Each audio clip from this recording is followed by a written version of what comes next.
स्वागत है आप सबका आपके अपने YouTube चैनल सत्य साईं क्लासेस पर।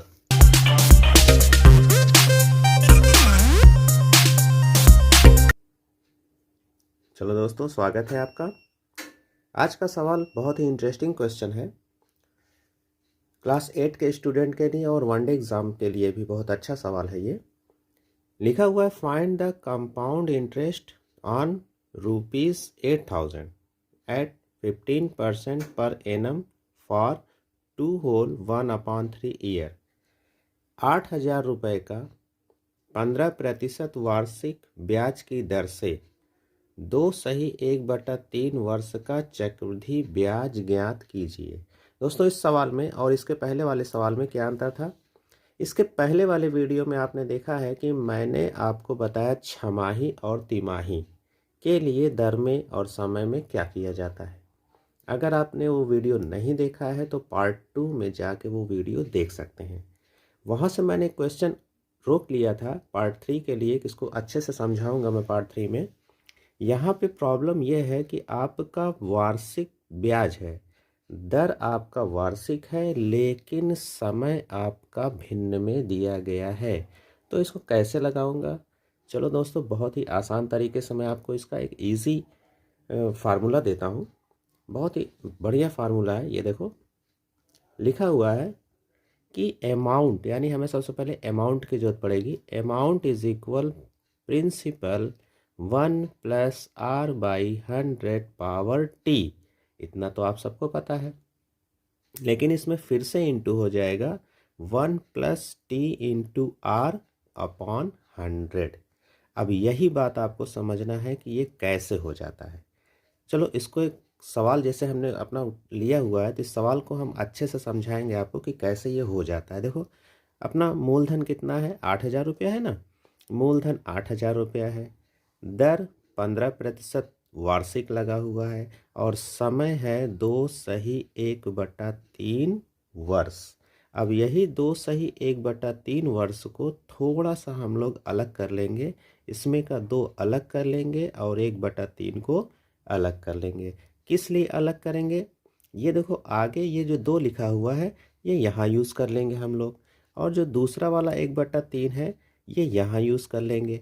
देखो, यहाँ पे पावर टी है तो पूरा पूरा ये 2 वहाँ चला जाएगा, और यहाँ t/r है तो 1/3 अपने रेट से गुणा कर लेगा। अब ये कैसे होगा, इसको हम आपको अच्छे से दिखाते हैं। देखो दोस्तों, आपके पास पूरा सवाल है तो अच्छे से हम लोग इसको समझ लेंगे सवाल को। ये देखो, ये अपना प्रिंसिपल 8,000, 1+r यानी 1/15/100। देखो टी, ये देखो टी है ना, पहला वाला टी मैंने यहाँ के लिए इस्तेमाल किया है, ठीक ना, और दूसरा वाला टी 1/3 मैंने यहाँ के लिए इस्तेमाल किया है। और अब दोनों जो है हमारे पास, ये 1/3 गुणे 15, यानी देखो t/r यहाँ के लिए है, r 15 और t पर पावर लगी हुई है।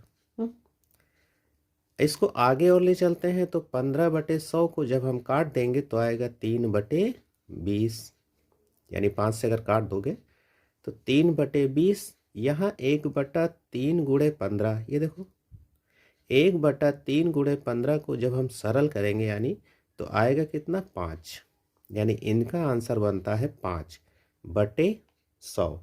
5/100 को और सरल करेंगे तो आएगा 1/20।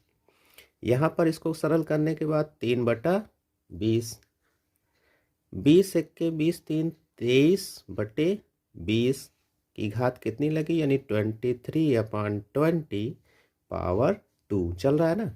यहाँ 21 और प्लस करोगे तो 21/20, एक ही बार है भाई ना।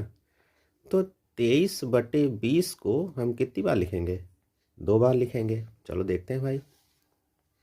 8,000 गुणे 23/20 गुणे 23/20 2 बार हो गया, 21/20, ठीक है ना। 3 जीरो से मैंने इनका 3 जीरो काट दिया, तो यहाँ बचा हुआ है 8 गुणे 23 गुणे 23 और गुणे 21, और 2 दूनी 4 दूनी 8। 8 से 8 आप काट दो बहुत आराम से, तो बचता है 23 गुणे 23 गुणे 21। ये हमारा बन गया अमाउंट। क्या बन गया दोस्तों? Amount. Amount is equal to, जब इसका गुणा करोगे तो आएगा 11,109 रुपया अमाउंट। अमाउंट के बाद आप चक्रवृद्धि ब्याज को बहुत अच्छे से जानते हो कि चक्रवृद्धि ब्याज यानी CI होता है A माइनस P। तो अमाउंट में से अगर मैंने प्रिंसिपल को माइनस किया तो 3,109 रुपया हमारा बनता है CI। बहुत आराम से। और सबसे कैलकुलेशन तो आप कई बार कर चुके हो। मेन चीज़ क्या था हमारा? मेन चीज़ था फार्मूला। इस फार्मूले को ध्यान से देखिएगा। इसी फार्मूले को लेकर मैं आपको एक क्वेश्चन और सॉल्व कराऊंगा। ओके दोस्तों, ये हमारा दोस्तों क्वेश्चन है आज का दूसरा क्वेश्चन जो कहता है वो find the compound interest of ₹31,250 for 2 whole 1/2 years at 12% per annum. Hindi में 31,250 रुपये का 12% वार्षिक ब्याज की दर से 2/1/3 वर्ष का चक्रवृद्धि ब्याज ज्ञात कीजिए। अगला सवाल भी ऐसे ही था ना दोस्तों। तो फार्मूला मैंने पहले ही लिख दिया है, ये देखो 1 + r/100 पावर t। अभी आप पिछले क्वेश्चन में भी देखे थे। और 1 + t × r। इसको कैसे रखना है अभी अभी हम लोगों ने क्वेश्चन देखा था। चलो इसको भी हम लोग देखते हैं। ये देखो, प्रिंसिपल है, रेट है, टाइम है।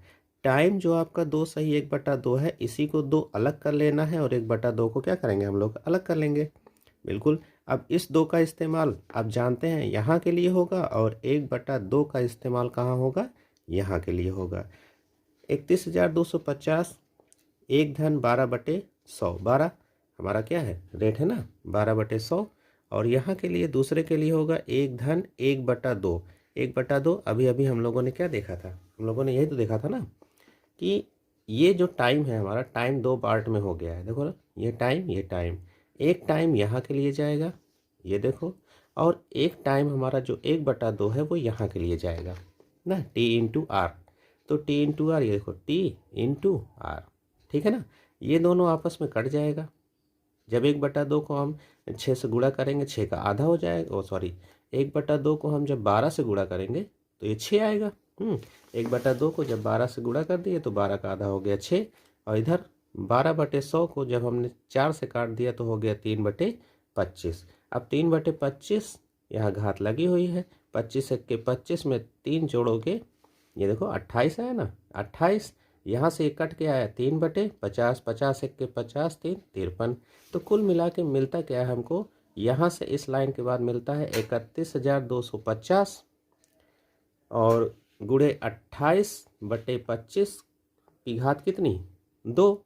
और 50 के 50 3 53/50 एक बार। अब इसके पहले भी हम लोगों ने इसको सवाल लगाया ना। तो 31,250 गुणे 28/25 कितनी बार लिखेंगे? 2 बार लिखेंगे। 28/25 गुणे 28/25 और 53/50 एक बार लिखेंगे। ठीक है दोस्तों।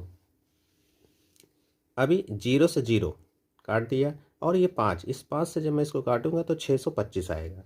अब 625 गुणे 28 गुणे 28 गुणे 53 और 25 गुणे 25 बचा है। आप सबको पता है 25 और 25 का गुणा करेंगे तो 625 होता है। तो इन दोनों से हमने 625 को काट दिया।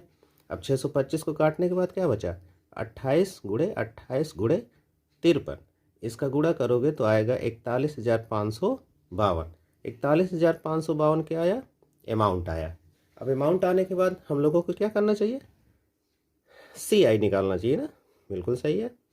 तो CI is equal A minus P। अगर हम अमाउंट में से प्रिंसिपल घटाएंगे तो CI आ जाएगा। तो ये देखो, इन दोनों को मैंने घटाया तो लास्ट का CI आया 10,302 रुपया, जो कि हमारा क्या बनता है? Complete answer. तो आज का ये 2 वीडियो दोस्तों किस पे आधारित था? आज का ये 2 वीडियो आधारित था कि जब हमको समय भिन्न में दिया जाए लेकिन रेट कैसा हो? रेट हमारा एनुअली हो, यानी दर वार्षिक हो लेकिन समय भिन्न में हो। तो मैंने आपको 2 क्वेश्चन करके दिखाया। उम्मीद है समझ में आया होगा। तो दोस्तों आया है तो लाइक कर देना, शेयर कर देना और कमेंट में बताना। इसके बाद मैं आपको और नई नई वीडियो बनाता रहूँगा। तब तक के लिए बाय बाय।